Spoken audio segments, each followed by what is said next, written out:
So this video is to show you the difference between the expectations at the middle school level and the high school level. So let's take a look at some of these questions. So if we look at the first question, Tony has a rectangular prism with a length of 20, a width of 6, and an unknown height. All right, so this is Tony. Okay, because he has an unknown height. He needs to build another rectangular prism. So let's color code this. I like color coding things in math. It helps a lot. So he needs to build another rectangular prism with a length of 5, the same height as the original prism. Okay, so the thing is, these heights are the same. Keep that in mind. The volume of the two prisms will be the same. So we take these two formulas. We set them equal. However, the h's are equal. And they're not equal to 0 because there'd be no problem. So you end up just getting 5w equals 20 times 6. Well, 20 times 6 is 120. And then you just divide by 5. So the width would be 24. There you go. Okay, that was a Regents problem at one point. Let's look at number 2. A right prism has a square base. So this is a prism, guys, okay? Not a pyramid. So you're going to have a square base.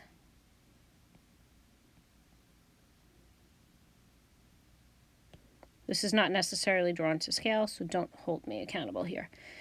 All right, with an area of 15 square feet. So that is literally the entire area of the base. 15 square feet. The volume of the prism is 180. So you have your formula, volume equals base area times height, but the base area is 15. So this B is being replaced with 15, and then you solve for H. Determine and state the height. So you have to determine it and state it. This is a dangerous word, state. So many kids determine things and then they don't state it. The height of the prism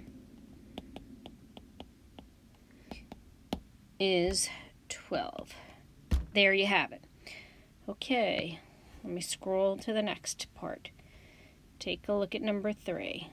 A regular pyramid, regular just means not oblique, has a square base. The perimeter of the base is 20. Well, stop right there. Stop right now. So the perimeter is 20, but it's a square. 20 divided by 4 means each side is 5. Think about what the information is that you're reading. Don't just read blindly. Read with a lens. Okay, the height of the pyramid is 12. So this is a pyramid. Here's my square base. 5, 5. And comes to a point somewhere because it's a pyramid. Good enough, people. Okay, and the height of the pyramid is 12. Usually they'll draw the height on the inside. La la la. 12. Okay, so it says, what is the volume of this pyramid in cubic inches? So the base area is 25. So that's what they did first here. And then the volume, since it's a pyramid, is the base area times the height divided by 3. And then you just substitute in your numbers. So you end up getting 100 cubic inches. Very straightforward problem besides reading the perimeter. Okay, reading that and interpreting that gives you a side is called the moment of logical deduction.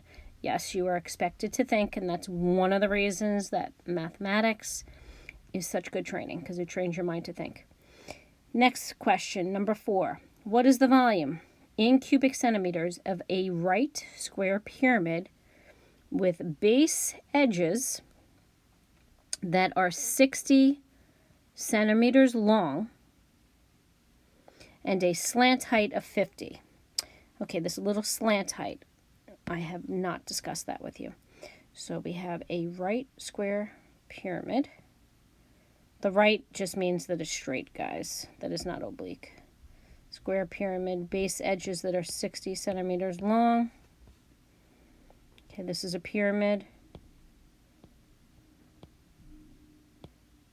Okay, a slant height is a height on the side here.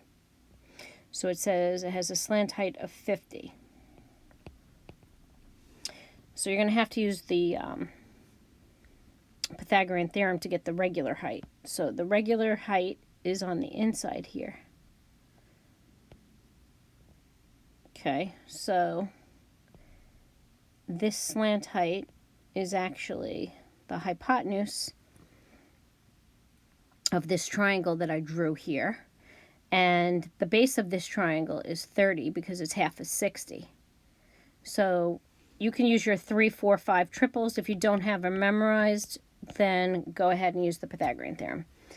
Okay, these triples, my generation, we had to memorize these. Hopefully your parents are watching these videos, or at least they hear it.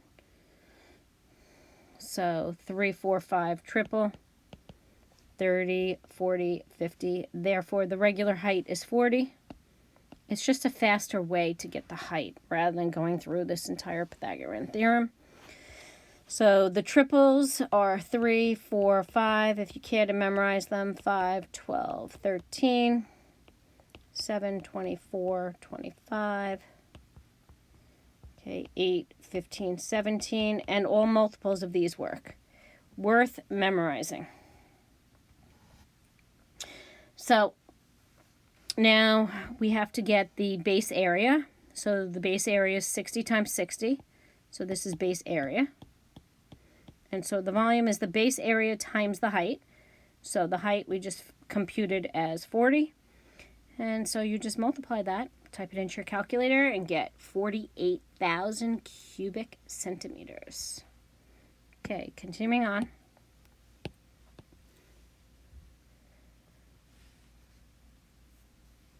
So let's take a look at number 5. Number 5, tennis balls are sold in cylindrical cans with the ball stacked one on top of the other. A tennis ball has a diameter of 6.4 centimeters. So where is the diameter?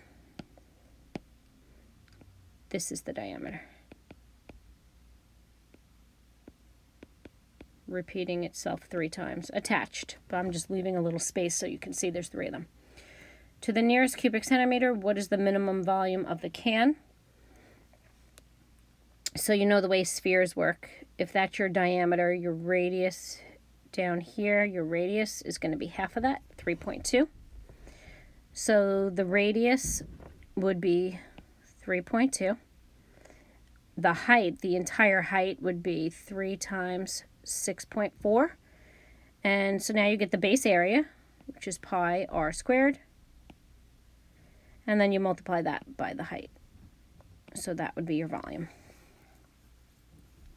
Let's take a look at number 6. A cone has a volume. Okay, so we're talking about a cone, which is, as you know, pi r squared, h divided by 3. So you have a volume of 1521 pi cubic centimeters and a base diameter of 26. Okay, so that means r is 13.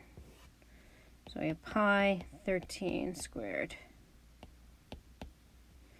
Okay, and then the they tell you the volume is 1521 pi. 1521 pi. So the pi's are going to cancel out.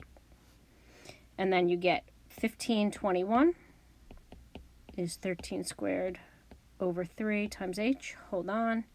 I do not like that 13 squared. I do not like it one little bit.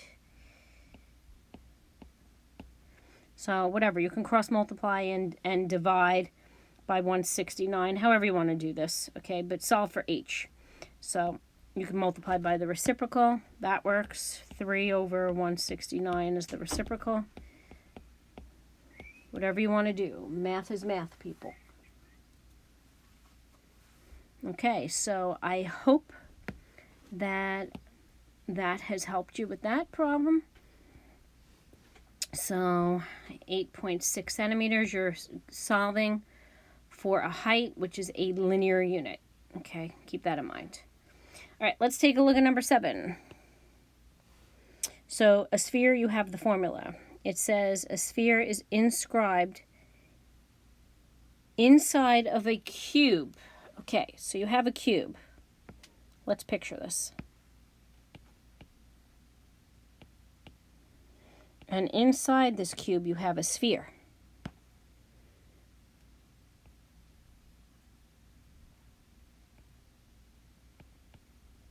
God, I love geometry.